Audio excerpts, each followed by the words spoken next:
হুগলির শ্রীরামপুরের মাহেশের রথযাত্রা ভারতের দ্বিতীয় প্রাচীনতম এবং পশ্চিমবঙ্গের সবচেয়ে পুরনো রথযাত্রা। নমস্কার বন্ধুরা, বাংলার প্রাচীনতম রথযাত্রায় তোমাদের সবাইকে অনেক স্বাগত। 630 বছরের মাহেশের এই রথযাত্রা উপলক্ষে ভক্তদের আগমন অলরেডি শুরু হয়ে গেছে, আর আমরাও সাথে চলে গেছি জগন্নাথ দেবকে দর্শন করতে। এই সেই পুণ্যভূমির পুণ্য দড়ি, যার টান দেওয়ার জন্য বহু প্রান্ত থেকে ভক্তদের আগমন হয়েছে এবং সকাল থেকেই রাস্তায় ভিড় জমেছে। রাজ্যের বিভিন্ন প্রান্ত থেকে আসা লক্ষ লক্ষ ভক্তের সমাগমে উৎসবের আবহে মেতে উঠেছে গোটা মাহেশ। এবছর মাহেশের রথযাত্রা 630 বছরে পদার্পণ করলো।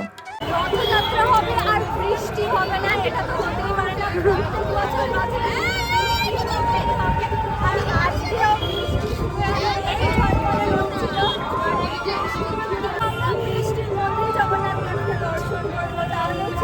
সারা বছর জগন্নাথ, বলরাম ও সুভদ্রার বিগ্রহ মন্দিরের গর্ভগৃহে অবস্থান করলেও রথযাত্রার দিন বিশেষ আচার মেনে তাদের মূল ফটকের বাইরে এনে ভক্তদের দর্শনের ব্যবস্থা করা হয়।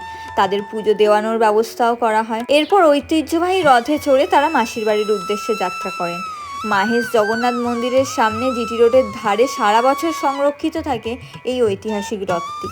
একসময় কাঠের রথে যাত্রা হলেও বর্তমানে ব্যবহৃত হয় প্রায় 140 বছরের পুরনো মার্টিন বার্ন কোম্পানির নির্মিত লোহার রথ। 9 চূড়া বিশিষ্ট প্রায় 50 ফুট উচ্চতার এই রথে রয়েছে 12টি লোহার চাকা।